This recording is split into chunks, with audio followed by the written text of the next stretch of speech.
Big fight में बात करेंगे खास मेहमानों से। बीजेपी नेता आरपी विजय साहब हमारे साथ जुड़ चुके हैं। कांग्रेस नेता सुनील शर्मा जी हमारे साथ हैं। कर सलाहकार संघ के जिला उपाध्यक्ष संदीप अग्रवाल साहब हमारे साथ हैं। साथ ही राजस्थान यूनिवर्सिटी की प्रोफेसर एनडी माथुर साहब बातचीत में हमारे बीच मौजूद हैं। आप सभी का बहुत बहुत स्वागत है। कुछ उम्मीदें, कुछ सवाल, उनका रुख करते हैं चर्चा को आगे बढ़ाने से पहले।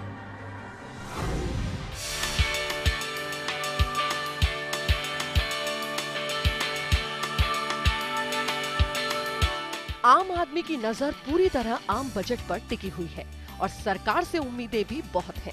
लेकिन वित्त मंत्री अरुण जेटली जैकपॉट में क्या लेकर आएंगे, इसका पता सोमवार को ही चल पाएगा। फिलहाल जो गिरावट का माहौल है उसके बाहरी कारण ज्यादा है और घरेलू वजहें कम।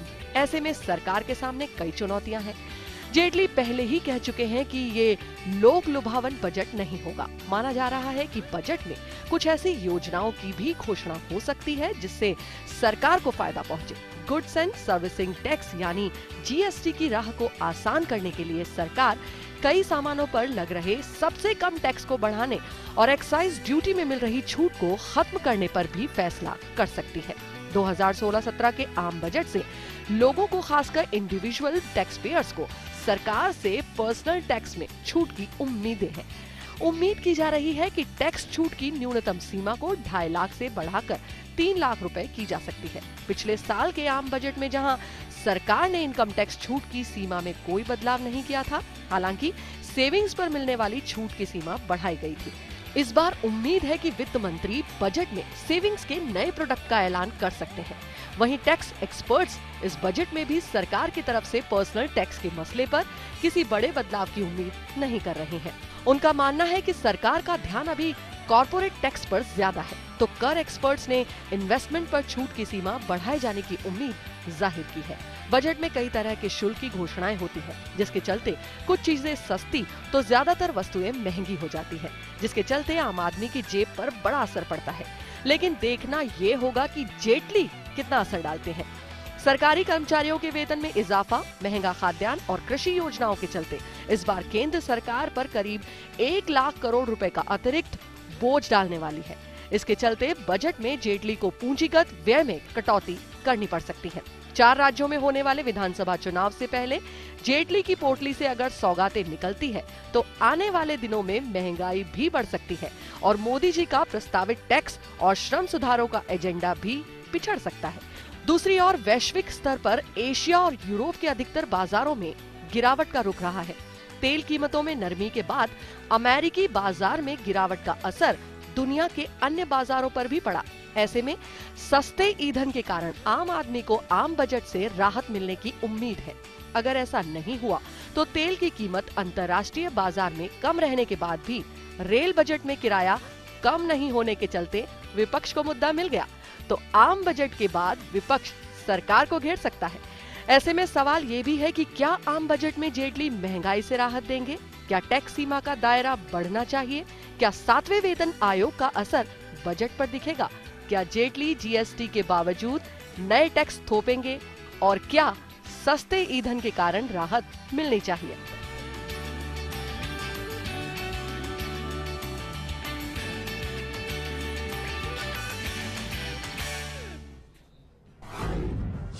आज की चर्चा के दौरान जिस सवाल से आपसे जवाब चाहते हैं वो सवाल है कि क्या इस बजट में, आम बजट में जेटली महंगाई से राहत देंगे। FirstIndiaNews.com हमारा वेब पेज है। इसके साथ साथ फेसबुक और ट्विटर पर भी आप अपनी राय हम तक पहुंचा सकते हैं। खास मेहमानों का रुख करेंगे और तफसील से बातचीत के दौरान एक सीधा सा सवाल आम आदमी चाहता है। घर की बात करें, कारोबार की बात करें, किसान की बात करें, सबके लिहाज से किस तरह से इस बार का बजट हो सकता है। प्रोफेसर माथुर साहब, मैं सबसे पहला आपका रुख करना चाहूँगा और इस बजट को लेकर उम्मीदों के बीच में अगर इसे सेगमेंटाइज किया जाए तो क्या लगता है, कारोबार पर जोर रहेगा या फिर आम आदमी पर?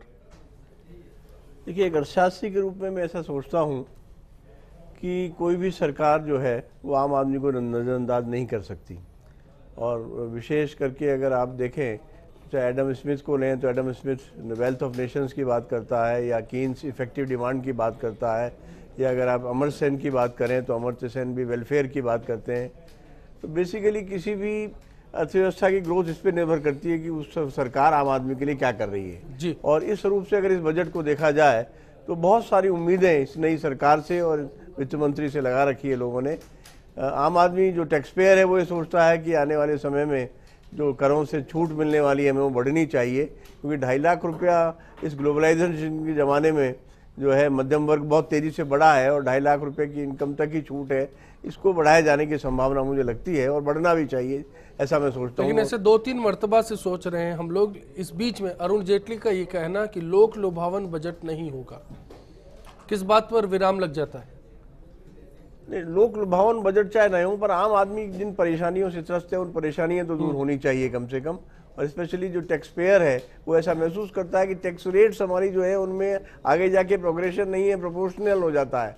30 लाख से ऊपर 40 लाख इनकम वाला भी उतना ही टैक्स रेट से दे रहा है, 50 लाख वाला भी उतना ही टैक्स रेट से दे रहा है। तो कम से कम जिनकी ज़्यादा इनकम है उन पर टैक्स रेट बढ़नी चाहिए। फिर 40 लाख रुपये, मुझे ऐसा लगता है कि जिनकी इनकम 40 लाख रुपये से ज़्यादा है उस पर टैक्स रेट बढ़ सकती है।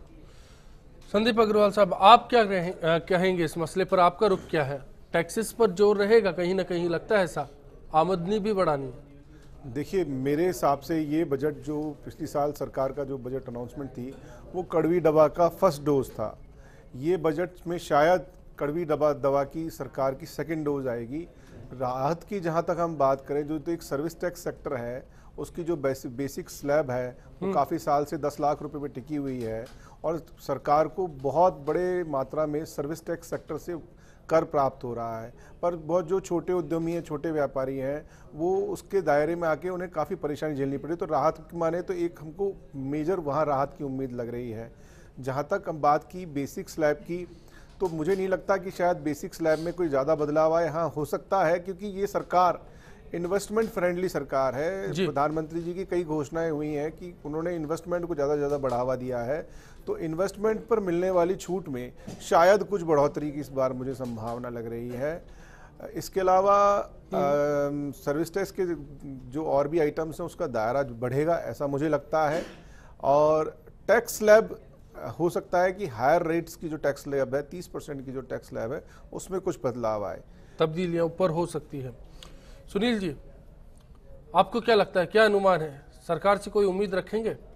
नहीं, देखिए, बात एक है, बहुत ही जाहिर सी बात है कि जेटली की केटली के अंदर कम से कम आम आदमी के लिए कुछ होने की अगर आप उम्मीद रख रहे हैं तो आप दिवा स्वप्न देख रहे हैं, दिल में सपना देख रहे हैं।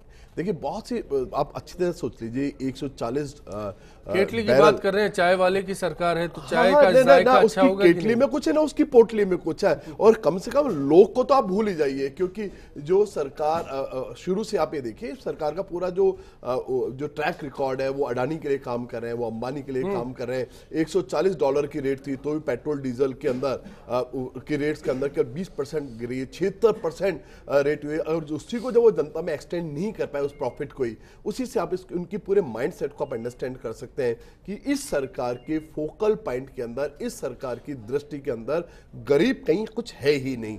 कि झूठे आप सर्वे कराते हैं वो। अग्रवाल साहब ने, संदीप अग्रवाल साहब ने कहा कड़वी दवा, मतलब दवा की जरूरत है, कड़वी होगी तो क्या हुआ? बात कर रहे हैं जो बेचारी जनता जो 200 रुपए किलो दाल खरीदती है, उसका आप और कितनी कड़वी दवा पिला रहे हैं, जबकि जो पेशेंट मर जाएगा आप उस हद तक दवा पिलाएंगे कड़वी। अब यहाँ प्रश्न एक है कि जहां आप पूरे देश ने देखा है खाद्यान्न बढ़ रहे थे, दाल बढ़ रही थी, और इस सर्वे को आप देखिए, मैं आपको वैसे ही बता रहा हूं, इतना बड़ा झूठ का पुलंदा है ये सर्वे अपने आप में कि 4 से 4.5% थोक मूल्य सूचकांक के अंदर महंगाई बता रहा है। ये इस बात को इंडिकेट करता है कि न तो इनके पास लोग के लिए इनके पास सहानुभूति, ना इनके फोकल पॉइंट पे सरकार पूरे ढंग से। और अब इसमें देखिए, आज सर्वे में भी इन्होंने एक बात कही है कि सब्सिडी जो दे रहे थे, जो गरीब के लिए बेचारी जो राहत थी, उसको भी ये डिक्रीज कर रहे हैं, उसको 2% के अंदर लेके आना चाहते हैं। और रही बात टैक्सेशन के दायरे में, तो आज तक 65 साल की आजादी के बाद केवल सब्सिडी तो ग्लोबल इश्यू हो गया, अंतरराष्ट्रीय बाजार का दबाव। अच्छे से समझिए अश्विनी, अमेरिका की स्थिति अलग है, फ्रांस की स्थिति अलग है, इंडिया की स्थिति अलग है। जहां पे इतनी बड़ी मात्रा में गरीब है, वहां आप अगर अमेरिकन पॉलिसी या यूरोपियन पॉलिसीज को आप लेके आ रहे हैं तो उस गरीब के साथ अन्याय कर रहे हैं, जिस गरीब के बारे में महात्मा गांधी ने कहा था कि कोई भी पॉलिसी बने तो पंक्ति में पीछे खड़े अंतिम व्यक्ति का ध्यान विजय साहब, आपका रुख करना चाह रहा हूं, कड़वी दवा के नाम पर क्या फिर ये बजट एक जहर साबित होगा कॉमन मैन के लिए? आम बजट का क्या कहेंगे? ऐसा नहीं है, जेटली जी का जो ये बजट आ रहा है ये बैलेंस बजट होगा। और जैसे सुनील जी बता रहे थे अभी कि इन्होंने आम आदमी के लिए कुछ नहीं किया, तो अभी आम आदमी के लिए इस मोदी गवर्नमेंट ने आने के बाद में सिर्फ आम आदमी की सोची है इन्होंने। जो पहले ये जो सहायता देते थे, जितनी भी छूटें देते थे, वो सारी छूटें एक्चुअली क्या है, ब्रोकर्स के बीच में चली जाती थी, दलालों के बीच में। अब उन्होंने ऐसा डायरेक्ट बेनिफिट स्कीम निकाली है, तो जितना भी पैसा जा रहा है वो एक स्कीम के थ्रू डायरेक्ट बैंकों में जमा हो रहा है। तो ये चीज जो कह रहे हैं, डायरेक्ट स्कीम हमारी थी, मतलब आप इसको सुधार कीजिए, करेक्शन आप एग्जीक्यूट नहीं कर पाए, सुधार कर लीजिए। आप एग्जीक्यूट डायरेक्ट टू जो अकाउंट स्कीम है ऐसा है, आप ये गलत श्रेय मत रसोई गैस की जो सब्सिडी आपने हाथ जोड़ के नहीं, गलत श्रेय नहीं लिया। नहीं, मैं गलत नहीं ले रहा। चलिए आपने उसको एग्जीक्यूशन में नहीं लिया, आज हम एग्जीक्यूट पे ले रहे हैं। चाहूंगा कड़वी दवा का जो अर्थ लगाया जा रहा है, हाँ। मेरे हिसाब से, मैं किसी पार्टी को, पॉलिटिक्स को बिलोंग नहीं करता हूं, मैं एक टैक्स एक्सपर्ट के रूप में आया हूं, तो कड़वी दवा वो दवा एंटीबायोटिक होगी। वो जो एंटीबायोटिक कोई भी दवा होती है वो कड़वी होती है। जैसे हमने पिछले 2 साल में एज अ टैक्स प्रैक्टिशनर मैंने महसूस किया कि ब्लैक मनी को कंट्रोल करने के लिए सरकार ने, या पिछली सरकार के, दोनों ही सरकारों को मैं बात कहूंगा, पीछे से भी प्रपोजल्स आए, आगे भी प्रपोजल्स रहे, ब्लैक मनी को कंट्रोल करने के लिए काफी बड़े कदम उठाए गए और ब्लैक मनी को काफी हद तक कंट्रोल भी किया है, मेरा ऐसा मानना है। मैं अगर इनकम टैक्स, चलिए मैं उस पर आगे आऊंगा कि उसका बजट पर क्या रिफ्लेक्शन होगा। उससे पहले आरपी विजय साहब, मैं अब इस बात को जवाब दे दीजिए कि क्या बजट को लेकर लोक लुभावन उम्मीदें ना करें तो फिर क्या उम्मीद की जा सकती है? ऐसा है, इसमें डेफिनेटली कुछ छूटें मिलेगी। बेसिक थ्रेशोल्ड जो लिमिट है 2.5 लाख रुपए की, उसमें बढ़ने के चांसेज हैं।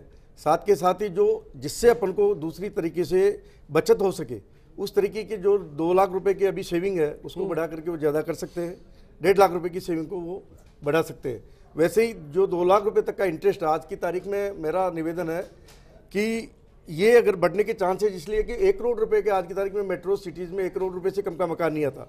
उसका 10% अगर अपन इंटरेस्ट ले लेते तो भी 10 लाख होता है, और उसके हिसाब से हमारे को सिर्फ 2 लाख रुपए से काम नहीं चलेगा। हो सकता है जेटली जी के विचार में ये चीज़ हो, ये तो बजट आने के बाद ही पता पड़ेगा, बट ये उम्मीद है कि कुछ इन चीज़ों में ये बढ़ाएंगे। मेरे ख्याल से आम आदमी को अगर ख्याल में रखकर बात की जाए तो सीधा सा सवाल है कि थाली में पड़ा अनाज क्या इस बार सहूलियत सुकून के साथ खाया जा सकता है? जिस मकान में आप रहते हैं, क्या उस मकान की छत आपको कर्ज लेकर अगर बनानी हो तो वो सहूलियत के साथ बना पाएंगे? सवाल सहूलियत वाली ज़िंदगी का है, उस पर कहीं टैक्स हावी नहीं होगा। छोटा सा ब्रेक, लौटेंगे चर्चा के दौर में और इसी पहलू को समझने की कोशिश होगी।